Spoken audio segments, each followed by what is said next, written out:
Psalmo 53. David ƒe ha na hɛnɔla woadzi ɖe nublanuigbe me.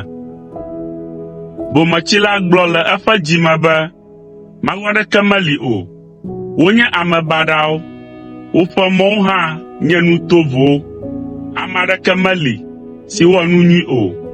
Mawu lé ŋku ɖe amegbetɔviwo ŋu tso dziƒo, ne wòakpɔ ɖa be ame aɖe se nu gɔme alo di Mawu hã. Ke ame sia ame trɔ megbe dii. Wo katã tim wɔ nu tovo. Ame ɖeka hã meli si wɔ nu nyui o.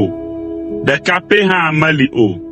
Ɖe ame vɔ̃ɖiwo, ame siwo vuvu nye dukɔ, abe ale si woɖua abolo ene, eye womeyɔ Mawu o la, ava srɔ̃ nu gbe aɖe gbea?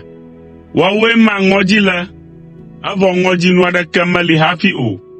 Mawu gbã fu ɖe lãme na ame siwo tso ɖe mía ŋu la. Ena ŋukpe le wo, elabena Mawu gbe wo. O, xɔname neva tso Zion na Israel. Ne Mawu gaɖo eƒe dukɔ ƒe nunyonamewo te la, Yakob netso aseye, eye Israel nekpɔ dzidzɔ.